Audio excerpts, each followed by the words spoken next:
But we're talking about something that's near and dear to my heart, and I'm excited to talk to you about it. Also, I'd like to congratulate you guys on this graph that's handed out over there from the PD&P. It looks like your opioid doses are declining, which is good to see. It's also interesting to see that at the top of this, unlike in other areas, the top 25% prescribers are only prescribing about 25% of the opioids, which is kind of unusual. In other parts of the United States, the Pareto principle rules where the top 20% prescribe 80%, so that's kind of good. It's more of a distribution, an even distribution in this area. There's one thing that I see that's a little surprising to me, and that's down here in the corner. Of all of the opioids prescribed in the PD&P, only 0.5%, only 0.5% is Suboxone. So you guys are way underdiagnosing opioid use disorder out here. Way underdiagnosing it. And you've got to get X-waivered folks out here willing to make that diagnosis, which is sometimes contentious, particularly in a pain clinic, and then offering that therapy. There's a great article out this month in Health Affairs on the changing of the epidemic. You know, CDC guidelines, are folks familiar with the CDC guidelines from 2016? 2016 guidelines kind of came out and said that we probably ought not to be prescribing more than 90 milligrams of morphine for our chronic non-cancer pain patients. And there's a big push to get folks using the CDC guidelines in outpatient setting. And it's working. And in the Health Affairs article that I'm referencing, by the way, at the end of my talk is my email, and if you want that, I'll send it to you. In the Health Affairs article, it shows nationally that there's an inflection point where you see opioid prescribing diminishing after about 2010, so this is illicit opioids, prescribing diminishing, and then you see this rapid upspike in heroin and fentanyl visiting emergency departments and hospitals. So the next wave is going to be the difficult wave, and you really need your X-waiver to deal with that. And I don't have anything to disclose. I'm going to talk about something called the lost generation, which is known in pain circles, but maybe not outside of pain circles. The addiction circuitry, withdrawal symptoms. Withdrawal is what perpetuates opioid use. And once you start using your X-waiver, you're going to realize how much withdrawal you're seeing in your pain clinic. Harm reduction strategies and sample cases. The cases are real. I changed the names, but they're real cases. So the lost generation. The lost generation is a term that was coined by Jane Ballantyne, who's a researcher at the University of Washington and Harvard in like 2012. She said, I think we're dealing with a lost generation of patients. They can't come off opioids. They're stuck on high-dose opioids. This is what Jane's exact quote. And that was in 2012. And I followed Jane's work really closely. I know her. She's a colleague. And then lost generation was picked up again in 2015 by Case and Deaton in their paper on the lost generation, which in this case is interpreted as high school educated whites age 45 to about 60. They're dying at an enormous rate in rural America. And this shows their poisonings, and poisonings are alcohol and prescribed opioids by and large. And I'm going to go back. Angus Deaton said, addictions are hard to treat, pain is hard to control. So those currently in midlife may be a lost generation whose future is less bright than those who preceded them. These are now being called deaths of despair. And if you look in the, if you Google deaths of despair, it'll take you to Brookings Institute. They've done some great follow-up on this. So, you know, I'm a guy that works in a pain clinic, and I don't believe in opioids for chronic pain.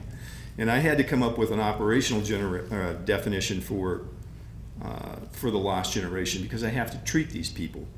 And the operational definition that I came up with is folks that have been maintained with chronic non-cancer pain, of course, who've been maintained on chronic high-dose opioids greater than about 250 milligrams per day for years, months or years. And there's the rationale on why the 250 milligrams will come out as we begin to speak. And I could tell you right now, it's because 8 milligrams of buprenorphine is about 250 milligrams of morphine. So the lost generation are the folks here. Is this, let's use mine. These are folks maintained on high-dose opioids for a long period of time. And I see a lot of those folks in my clinic, and I treat them. This is a paper from Mark Sullivan. It's the TROOP study. It looks at Medicaid patients, 540,000. And he divided folks up into low, intermediate, and high-dose patients. And he then retrospectively looked back and said, okay, if they were maintained on high doses of opioids for a long period of time, and in this situation, high doses is 120 milligrams or more for 3 months or greater, what's the subsequent probability of them being diagnosed with addiction, opioid addiction? Well, it's that bottom number, 122. So the odds ratio of subsequently being diagnosed with opioid use disorder when you're prescribed high-dose opioids for a long period of time is enormous. It's enormous. And it's underdiagnosed. Okay, this is worldwide opioid prescribing, and the United States, I've kind of put the arrow on top. The y-axis is a log scale. The reason it's a log scale is the United States wouldn't fit on the y-axis if it weren't a log scale. They had to change it to logarithmic because we're so much higher than every other country, and we have been since 1980, since before the epidemic started. This is Keith Humphreys from Stanford showing the United States prescribing on the high end of the graph compared with every other country. You'll notice Japan's not on there.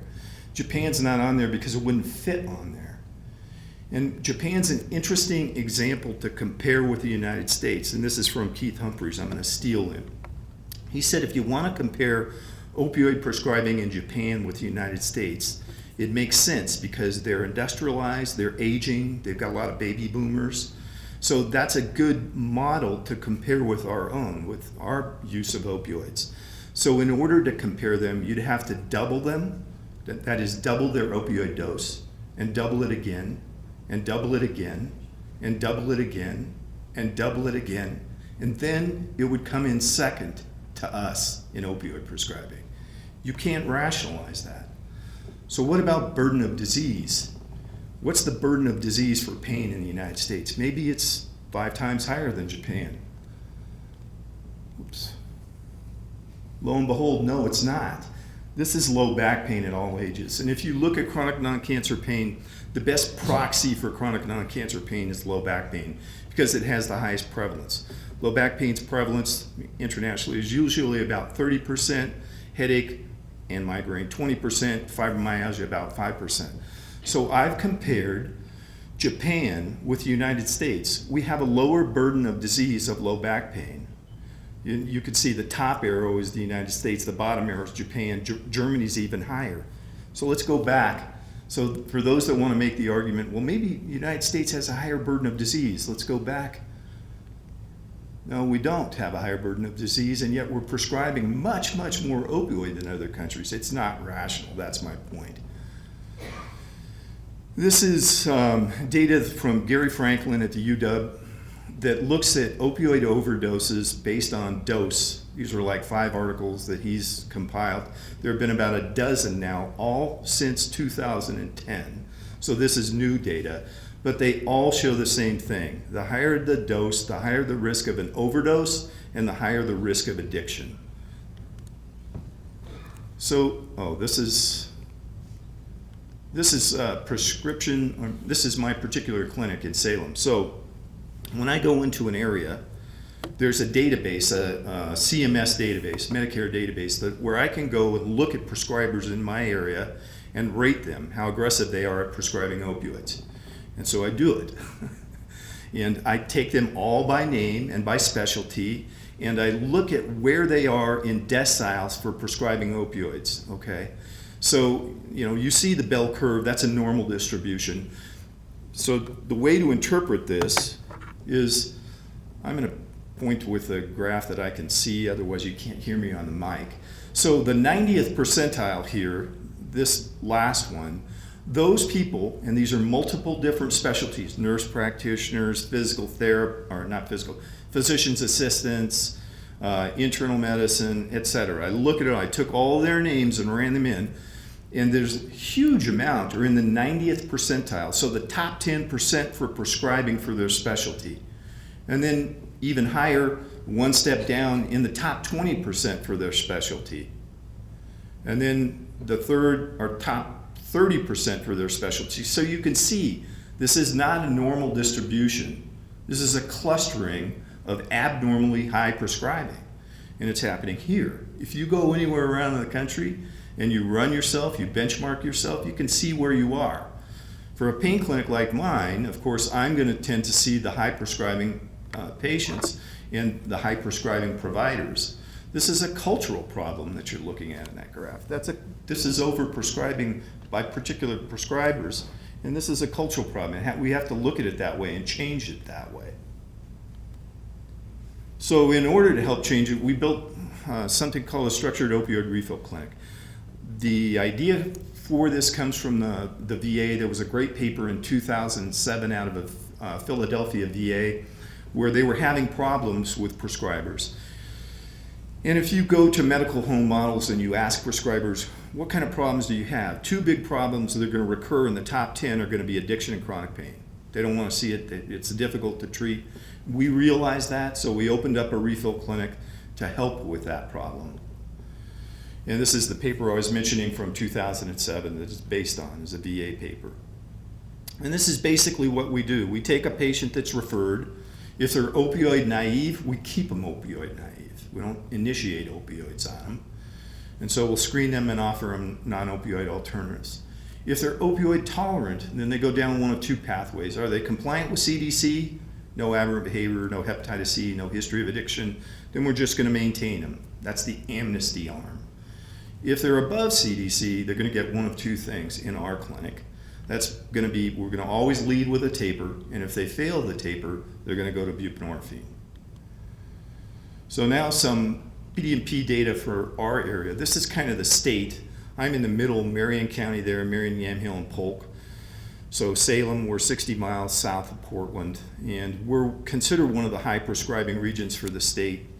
There are higher prescribing regions, however.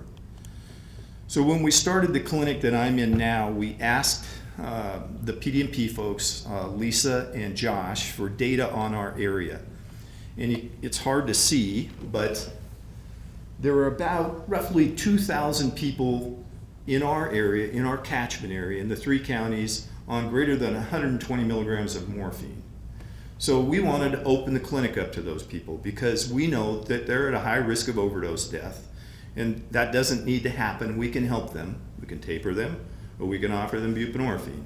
So we opened it up to them. And after 6 months, this is the 6 months look back, we're now at a year. I have some of the data, but I'm not talking too much about it right now.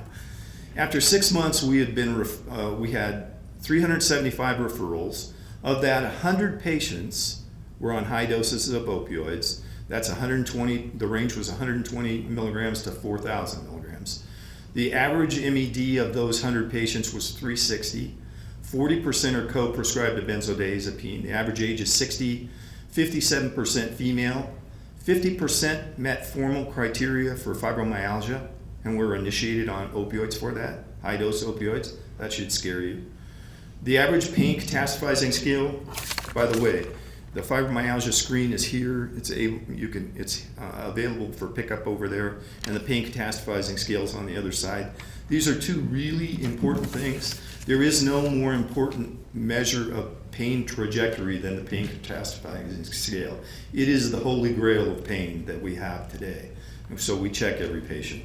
So their pain catastrophizing scales were abnormal, and of those 100 patients, we eventually transitioned 50 to buprenorphine. So, an interesting thing here is that's 100 patients out of 2,000. So, where are the other 1,900 patients? I've got maybe 150 or 200 now because I've been at it for a year. So where are the other 1,800 patients? So, why all of this stuff? Well, in last summer, I think, CMS, Medicare, came out and said, we're watching you. They know about this database too, and they're collecting data on our prescribing. They're benchmarking us. And so, that's an important thing to know, because I'm benchmarking you if I come into your area, and CMS is benchmarking you. So then a couple of months later, CMS's stick came out and said, the Office of the Inspector General said, we're going to start sanctioning in 2019. So, what are the sanctions going to be built on? The sanctions are going to be built on the CDC guidelines, right? Because it's the same, it's the same people. So you've got a year, those folks who are holding those 1,900 patients, it's almost 2018. In my area, those folks who are prescribing to those 1,900 patients have a year to get that cleaned up, because otherwise the Office of the Inspector General is going to come in. When the Office of the Inspector General comes in, it's not a small matter. That's the FBI. You'll get dropped from all your insurance contracts. They'll take your computers. They'll put those handcuffs on you and make you sit in a circle. It's not a good thing. So I go through all of that because this is Diagnostic and Statistical Manual 5, Diagnosis of Opioid Use Disorder, from the, I think it was 2013. And I apologize, it's hard to see, but I'm gonna read this to you. Tolerance, as defined by either of the following: a need to markedly increase amounts of opioids to achieve intoxication or desired effect, and B, a markedly diminished effect with continued use of the same amount of an opioid. So a lot of chronic pain docs will say, my patients are tolerant, they're not addicted. My response to you, based on that data that I just went through, is that the standard of care has changed. And what was perhaps appropriate medical care in 2010, when this or 2012-13, when this definition came out, is no longer standard of care. CDC has changed standard of care. CDC in 2016 changed the standard of care. A lot of the legacy patients that you inherit have a diagnosis of opioid use disorder if they're on high doses of opioids. Get used to it. Get ready to make that diagnosis. And you've got a year to work on that if you're holding a bunch of those patients. So this is the addiction circuitry in the brain. This is from Volkov's article in New England Journal of Medicine recently. I just put this up here because the illicit user probably starts opioids for the dopamine, for the rush. That's a different reason than our chronic pain patients start opioids. They start because of pain. So there are different points of origin, but and this is the euphoria that comes, this is the shell of the nucleus accumbens and how much dopamine gets excreted when you give a rat oxycodone as opposed to morphine. It's interesting. It's much, much more with oxycodone than it is morphine. So you could think of this as addiction and the reward circuitry and the dopamine release. But our patients, or the patients I see, typically don't start for euphoria. They start because of pain. But it doesn't matter where you start. You're going to end up, we're all mammals. We're all going to end up in the same place. And where we end up is in chronic withdrawal, the dysphoric part of this equation. And when you start to talk to your chronic pain patients, or if you select out those that are on mega doses of opioids, I see 4,000 milligrams a day. If you talk to those people about withdrawal symptoms, and you say if you miss a dose, or if you run out, or if you went on vacation and you lost them or something, do you feel irritated? Do you feel nauseated? Do you get goosebumps? Does your heart race? Do you get angry and snappy? They're going to be universally saying, yes, that happens. Because they're in withdrawal. They're in chronic withdrawal. You'll see the dose of OxyContin go from BID to TID. You'll see the fentanyl patch go from Q72 to Q48. What are you doing? Is that breakthrough pain? That's not breakthrough pain. That's withdrawal. That's withdrawal. And you got to be prepared to recognize it and treat it. And the treatment isn't just taper. The treatment's buprenorphine, and you need to get your X waiver. So this is from Jennifer Potter. She looked at patients referred to for addiction treatment, both chronic pain patients and those that were illicit users, and asked them, why'd you start? Well, the illicit users stated that they started because they wanted to get the thrill. They were looking for a high. Chronic pain patients said they wanted pain relief. But they both ended up in the same spot. Why did you continue using withdrawal? That's what you're treating with these mega doses of opioids in your chronic pain patients, is chronic withdrawal. So, I go through opioid withdrawal symptoms with my patients in the clinic, and I talk about them. When I get somebody that's on 4,000 milligrams or 3,200 milligrams, I'll talk about withdrawal. I have a very frank conversation with them about withdrawal. They're terrified of it. They're terrified of withdrawal. The illicit users, I'll tell you when they're terrified of withdrawal if they get arrested, right? Because what happens? They go to jail. They go into withdrawal. Our patients, it's when they run out, or they've been conditioned to say, my breakthrough pain. This isn't cancer. That's a concept from cancer management. There's no breakthrough pain when you're on oxycodone 2 or 3 times a day. That's silly. That's withdrawal that you're treating. So we call it out. This is a great paper from Travis Reeder. He's an ethicist at Hopkins who got iatrogenically addicted to opioids. For a legitimate reason, a motorcycle accident, had to have multiple surgeries on his foot, and they stopped his opioids abruptly, and there was no help for him. And he goes through withdrawal in a very eloquent paper that I've got in my waiting room, and my MAs give it out to patients. This is a really dysphoric experience, and I can't emphasize it enough. And if you get your X waiver and start treating it, you're going to realize it, because when they come into your clinic, you're going to say, I've seen this before, and I didn't know what it was. It's withdrawal, and it's terrible. So harm reduction strategies, how do we deal with it? We identify patients that are high risk by the PD&P. Unfortunately, there aren't any good registries for you to go look up and see who's on high-dose opioids. The dashboard in the current PD&P is a good way to do it. If you subscribe, hopefully you all subscribe to the PD&P. By the way, it changes on Monday to something new, and we don't know what, but you could go today and run your dashboard. If I identify, or our clinic identifies somebody that's on greater than 50 milligrams of morphine, CDC recommends we prescribe nasal naloxone, and we do so. We offer both opioid and benzo tapers, and we offer rotation to buprenorphine for those who fail tapers. I say rotation, there's a little bit of a caveat there that I'll elaborate on. So nasal naloxone was legalized for lay administration in 2013, and you can prescribe it for your patients. Pharmacists can prescribe it independent of us. I think it's fantastic. They think they're stepping on our toes. I don't think they should think that. I think they should just take the ball and run with it and start prescribing it when they identify patients that are at risk. As I said, 50 milligrams CDC recommends. Wherever I've worked, I've had to have the pharmacy stock it. I've had to go ask them. Sometimes you got to beg them. And you've got to send the patient usually to a specific pharmacy, because most pharmacies don't stock it. This particular version that you see there is the one I would recommend if you can get it funded, or if you can get it stocked. It's called nasal Narcan, and I don't have a preference on brand. The reason I like this one is it's 4 milligrams, whereas the other one that I use has a nasal atomizer, it's 2 milligrams. And the nasal atomizer, a patient or a loved one has to screw the thing together, and in a panicked situation, you don't want to screw anything together. You want something simple, just stick it in their nose, half in each nostril. And that thing's like $65, that particular one. We also provide training in a handout. I have a different atomizer, or a different nasal naloxone, and so we do the Lazarus handout, and I think there's a link to the Lazarus handout. But again, I'd recommend you use that one and bypass this.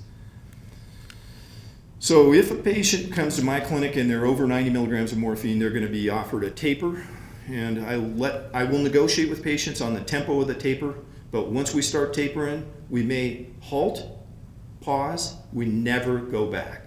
You want to go back, you go somewhere else. So we're going to negotiate on the tempo of the taper and start. I usually give them a month if there's no imminent risk. I'll say, look, I'll take over this existing regimen where you are, and then next month we're going to start a taper. And that gives them some time to prepare, and plus my MAs are excellent with this because they've done hundreds of patients now with me. If they're on both a benzo and an opioid, I go after the opioid first. Higher risk, and tapering is a dysphoric experience. If you take away their benzo, they're going to be even more miserable. So I'd recommend you attack the opioid first. This is kind of a rule of thumb for tapers.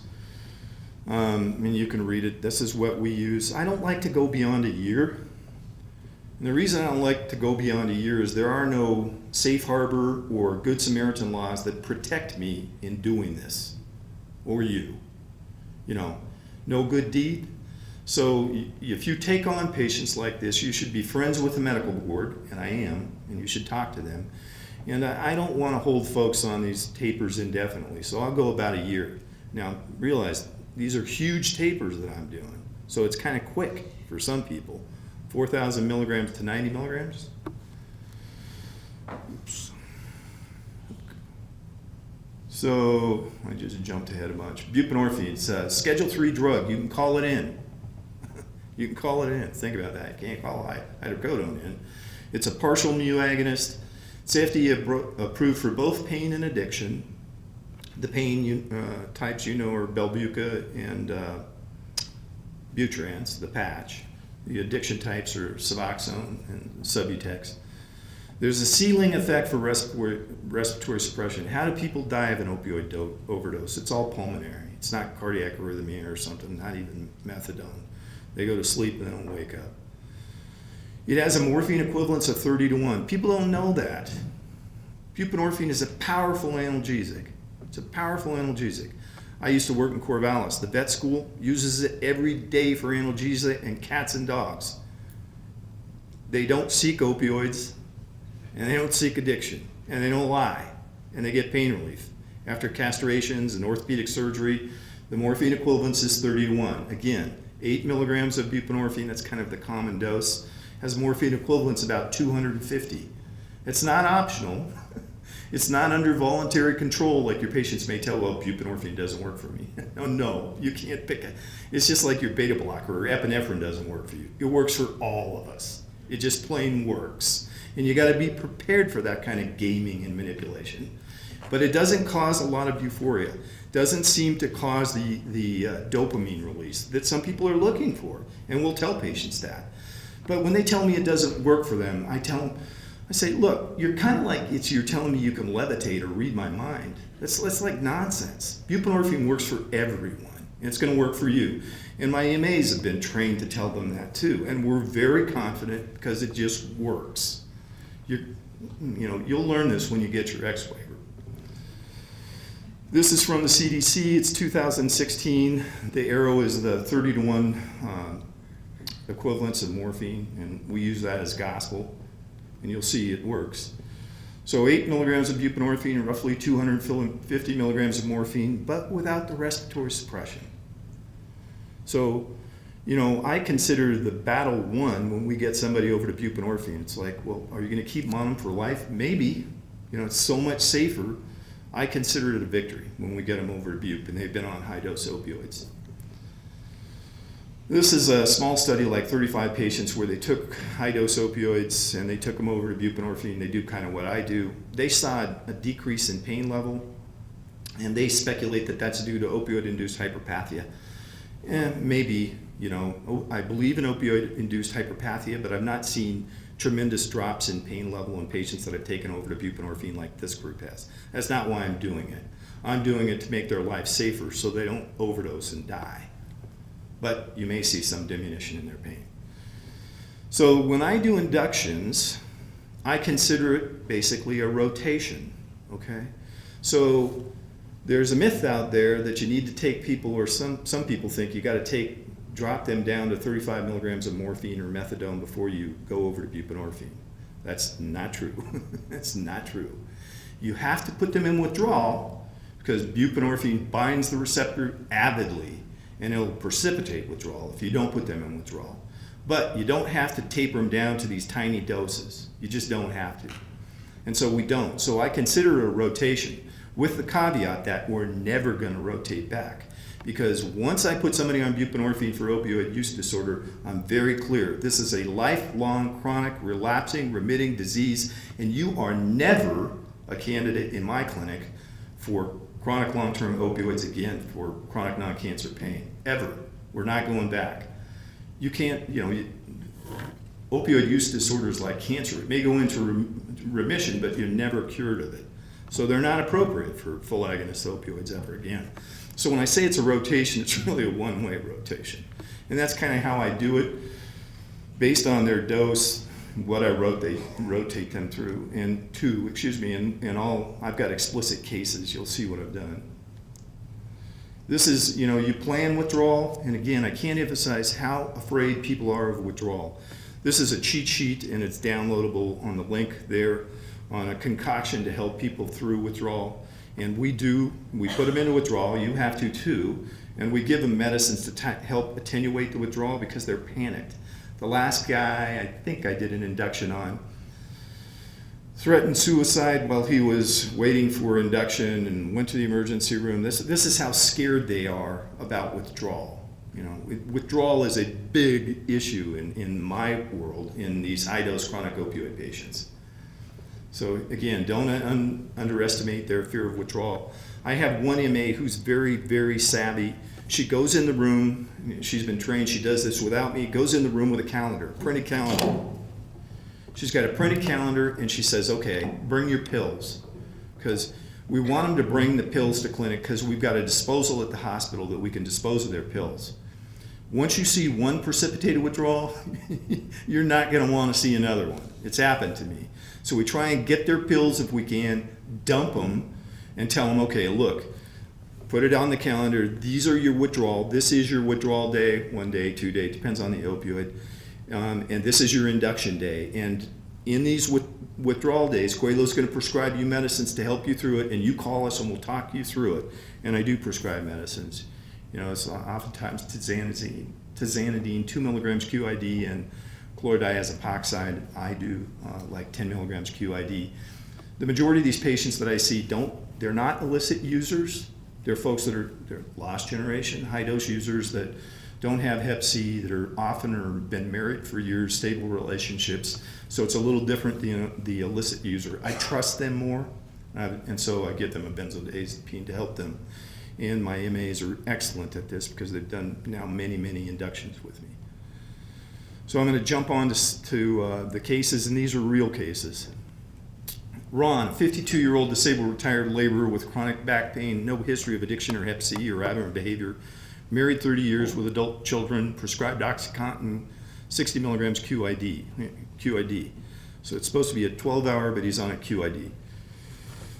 I brought Ron into clinic. We had a long time, and his spouse, so we had a long talk. I prescribed nasal naloxone, of course, because he's on a high dose. He was very resistant, very, very, very, very resistant. In fact, as I'm talking to him about this, about a taper or conversion to buprenorphine, he's grabbing his left arm and saying that he's getting angina and spraying nitro in his mouth. That's how this talk went. And it's a difficult conversation. Oops, and I skipped it. However, he eventually consented. When he came back, he said, sorry to shoot the messenger, doc. And as it turned out, his adult son is in prison for heroin. His brother-in-law and sister are both in the methadone clinic in town. And he confessed all this to me. And so we rotated him to buprenorphine, 8 milligram induction, and stabilized him on 16 milligrams. He's a real guy. These people all are. You're going to see a video of him at the end of it. Linda, 52-year-old disabled retired office worker with chronic widespread pain, met criteria for fibro. So, she was treated with these high-dose opioids for fibro. Anyway, she's on 710 milligrams of morphine equivalent per day. Had the difficult conversation with her, prescribed nasal naloxone, and said, Linda, something needs to change here. We're going to taper or convert to buprenorphine. She opted for conversion to buprenorphine. Unlike Ron, she was okay with the rotation. And so we did the rotation. She stabilized at 16 milligrams. She's doing fine now. I see her back every couple of months. She was in withdrawal, but we took her over. I think we did an 8 milligram induction and ended up, when I brought her back in a week, going to 16 milligrams a day. So that's about 500 milligrams of morphine, but that's where she stabilized. So, Richard, this is an interesting case. He's a C6 quad who was on 400 milligrams of morphine a day for years for spinal cord injury pain, neuropathic pain. Opioids don't work for that. You shouldn't do that. I'm a rehab guy. We don't do that in rehab centers. But it was done. And so I offered Richard a long, slow taper, and it was horrible. You know, he was dysphoric the whole time and miserable and calling, and even though it was a slow taper. And so eventually he consented to a diagnosis of opioid use disorder, as all of these patients did, and a conversion to buprenorphine. When he came in for his induction, his spasticity was lit up. It was unbelievable. It looked like choreiform movements. And it's the only time I've seen that level of spasticity, and it all abated within a half an hour of the buprenorphine, just like the symptoms do, the withdrawal symptoms. And he stabilized at 12 milligrams a day. This is Margaret. This is a real case. 31-year-old woman with lupus and psoriatic arthritis, prescribed oxycodone, 30 milligram tablets, 72 per day. I kid you not, 72 per day. And I read that on the PDP, and I called the doc and I said, am I reading something wrong? He's like, nope, I inherited this patient. And so, I have some higher patients than this because of methadone, but I said to myself, God, this is somebody who's going to need inpatient, residential stay. So we called 2 local residential places. One said we don't take patients over 35 milligrams of morphine a day. Well, she's on 3,500 milligrams a day, so that wasn't helpful. And the other one I called, and I talked to the doctor's PA, and she got so scared she hung up and never called back. And the third one I called, and this is true, the third one I called, they're savvy and they're good, and they said, we'll take her, but we don't take her insurance, and it's $2,500 a day. Okay. So I called, and I said, I'm friends with the medical board. I called Joe at the medical board, and I said, Joe, I got this case. And he said, when does she have time to eat? And I said, I know, and so I said, I'm going to do it myself. And he said, okay, because he knows I do this. And, I gave her an option, a 1-month tapering conversion, a 2-month tapering conversion, or a 3-month tapering conversion to buprenorphine, of course. And as it turns out, she's been through this before.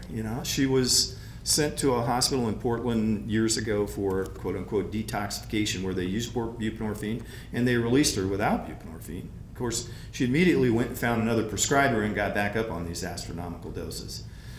So she agreed to the 3-month taper, and we did pauses, and there was drama. There's always drama with this. But we eventually got there, and she stabilized at 16 milligrams a day. She's she's studying to be a certified drug and alcohol counselor. She has a certified drug and alcohol counselor who convinced I'm the devil, okay? And she still doesn't accept the diagnosis of opioid use disorder. I've tried to make referrals for her to get counseling outside of her current counselor, and she refuses, okay?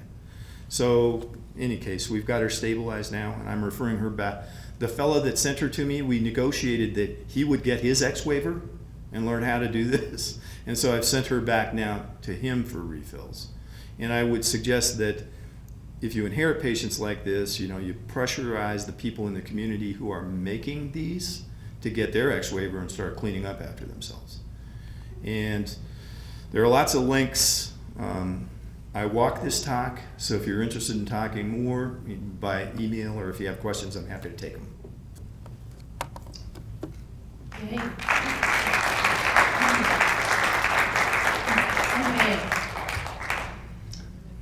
Let's see. A few more steps, so hands go up. Yay. Okay. Oh wow, lots of hands. Huh? Oh, you have a video? Sorry. Okay. Oh, I'm sorry, this is Ron, the first patient. Well, it all happened back like in '99. I injured my back. Within that year, I had nerve damage, and so they prescribed me Tylenol free with codeine until I re-injured my back again. by that time, I was at, I was a pretty good Percocet user. Yeah. They had me on enough medication to choke a horse, really. He was angry, he was upset, and to watch him, his muscles and everything contract and flip-flop, I really feel another 6 months wrong.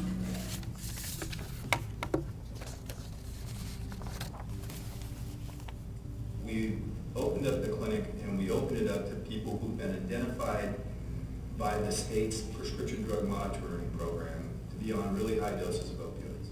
We know that those folks are at high risk of an overdose death, and we don't want that to happen, so we purposely take them, we invite them to come here. But they're on the other end, they're before they've gone through, and they haven't had the benefit of a peer or friend or somebody that's done it successfully and has talked about it. You know, and Ron's willing to talk, and it's really helpful because he can save lives. You know? I hope so. Yeah, I know he can. We know in the 3 counties, there are about 2,000 patients on really high doses of opioids. We're currently seeing about 100, 110, 125. Where are the other 1,800? You're constantly feeding the addiction. You're constantly worried about that next bill. It's a cycle that you get into, and it's very hard to break. It controlled our life for so many years. It was hard to take, but you have to, we had such a bond that, I mean, we always have. I still have pain, but I can deal with it. I thank God every day that we're here where we are, and Dr. Coelho and Dr. Ron saved his life.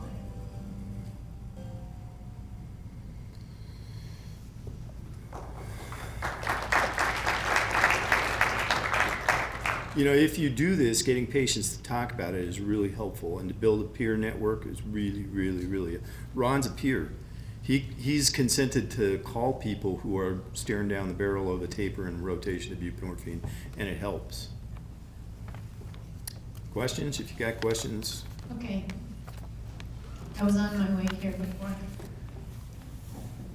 I'm sure this is not unusual, but when we first started working with Suboxone, we have a lot of docs who are resistant because they're saying they have chronic pain issues. And I say, well, they have chronic pain as a diagnosis syndrome, but they also have an opioid use disorder. One does not rule out the other. Absolutely. And they're resistant because they're sending them to a chronic pain. Chronic pain says they've got a use disorder and send them back. Chronic pain is never fatal. Opioid use disorder is. So when you're triaging diagnoses, you triage opioid use disorder to the top of the list, because chronic pain is never fatal. You've got to treat that, or they could die. You know, they could go to illicit drugs or just overdose and die. A side benefit of the buprenorphine, an unintended side benefit of the buprenorphine, is that it's a very powerful analgesic, and it works on everybody. If you're a mammal, it works. It's 30 times more powerful than morphine. There was another hand back here. Oh, they're all up here. Okay. We'll go to here, there. This is somebody that knows more about this than me now asking me questions. I just wanted you to make a comment about reported pain level 1 to 10 as a symptom of withdrawal. Pain and withdrawal. You know, I see lots of patients with what I call distress intolerance. I'm now calling elevated pain catastrophizing and fibromyalgia as distress intolerance. You know, there are other fancy names for it, centralized pain and stuff, but I think it's just distress intolerance. If you remember my data, 50% of my patients on high doses are distress intolerant. They've got high pain catastrophizing levels and high fibromyalgia levels. So how do you think withdrawal is for them, right? If you look at patients with fibromyalgia and pain catastrophizing or distress intolerance, this is a teaching point. When you add opioids and they start going into withdrawal, what do? They come to your office and they ask you for more opioids. And in the past 30 years, you'd given them more and more and more. And now they're in my clinic on these astronomical doses of opioids in this terrible dysphoric withdrawal. So it's really horrible. And unfortunately, it's a lot of fibromyalgia patients that I end up having to taper. And so if primary care were to screen for catastrophizing and fibromyalgia, you could stop this before it gets started. This simple little one-page screener takes 10 minutes. You know, it could be done by your MA in clinic, and then a warm handoff to behavioral health before you take out the prescription pad. You know, this should be state mandated. You brought up Jane Ballantyne, and I know one of the things she says is that we have created the opiate use disorder in all of these patients that we thought was just physiologic dependence by going up and up, but you don't see the behavior of addiction until you try to taper or stop the opioid. But what we've essentially done is created the physiologic changes in the brain that are consistent with an opiate use disorder, but then treated it with opiate maintenance therapy through giving hydrocodone and whatever else, and that we just don't see it until we try to bring off. So whether we want to call it physiologic dependence or opiate use disorder, I know for billing purposes, you guys have to label it opiate use disorder to put them on Suboxone and stuff. The other thing I was wondering is, do you think that the issue that was brought up earlier of low-dose naltrexone, obviously when you take Suboxone, you're getting not only the buprenorphine, but you're getting micro doses of that the naloxone that's inside, that's preventing injection because you go into withdrawal, but you do have some systemic absorption through the gut, and it is a toll-like receptor 4 blocker, the naloxone too, just like naltrexone. So you're getting potentially some mitigation of hyperalgesia, and there's some mixed reports whether methadone or buprenorphine might help with hyperalgesia. It doesn't look to be as promising as what we'd hoped, but any comments on that, around that kind of, if that could be playing a role, and if you care what ceiling effect when you rotate somebody, if you really care if you put them on 8 or 16 or 24, since you do have respiratory ceiling. So there's kind of 3 different questions there. Sorry. So, because my patients are iatrogenic addicts, and it's okay to say that, yours are too, we don't say that it's iatrogenic addiction, but that's a thing. We've been doing a lot of it the past 30 years. They don't have those behaviors that you associate with a lot of the illicit behaviors. And they don't belong in a methadone maintenance clinic, because sometimes it's grandma and you're going to put her in there with Aaron. So they don't have those behaviors, and therefore a lot of them get Subutex, not Suboxone. And yet they still do great. And I think from my perspective, it has more to do with the kappa and delta receptor activation. That most people, if you talk to Suboxone prescribers, their mood improves, and their pulmonary function improves, and their sleep apnea improves. And to me, it has more probably to do with that kappa receptor activation, and maybe yes. Yeah, the depression improves, the skin color improves. It's kind of miraculous when you start doing the changes you see with buprenorphine. My MAs think I'm God, and I didn't invent buprenorphine, but once you start using it, there are a few things you do in medicine that are miraculous, and buprenorphine is one of them. And so get your X waivers. The sales pitch. Okay, I don't know who is first. I'm gonna go to her, then you. Just a rather simple comment. Usually the ones that I inherit, they're not nearly as high dosages as yours. But if I'm going to wean them off, a lot of times I will have them almost come in every day, if not at least once a week, on a regular basis, whether it's to see a nurse for vital signs, how you doing, staying hydrated, where you at, and I've learned that if you come up with 30 days worth of meds and a plan for 30 days, you give them that many, forget it, they'll overuse it. Gotta give them a week, no more, at a time, and then you recalculate it again and do it again. So sometimes I'll do that, and you're right, they're going to overuse, but when they come back, we ratchet down again. They're just speeding up their taper,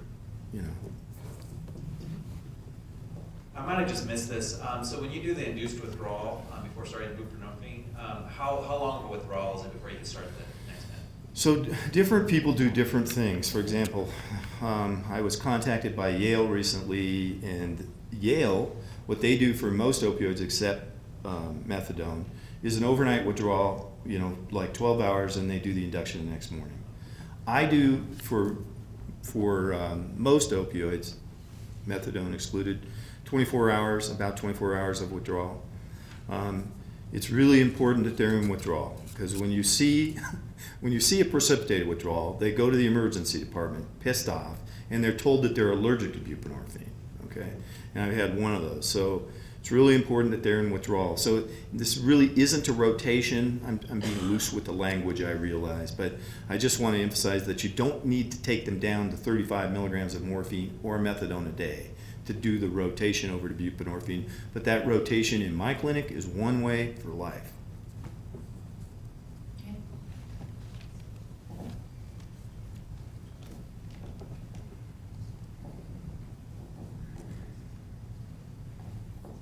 I just wonder if you could comment on how you advise patients who are going back into the OR and they have a new acute pain situation, anesthesia, et cetera. How do you advise patients and providers as well? It's an excellent question. So your system needs to learn because things happen. People get an acute appendicitis, they break an ankle, they're going to have a hip replacement, a knee replacement. I use Anna Lemke's rules out of Stanford. Anna gets people down to 24 milligrams of buprenorphine a day if they're on a higher dose than that, holds them there, doesn't change it. You add Dilaudid on top of that. If you add enough Dilaudid, you out-compete the receptor. And the orthopedist or whatever the surgeon is, they have some familiarity with the typical amount of time they need to prescribe, and then they just stay on that buprenorphine and come back to me. We keep them on buprenorphine throughout the operation or the trauma or what have you. And if anybody wants that, if anybody from St. Charles is here, if you don't have that, I can send you Anna's protocol, and that's just what I use. Well, I thank you guys. If you have any more questions or anything, please email me, and I'm happy to send you any supporting documents or things of that nature too. Thank you. Thank you, Dr. Coelho.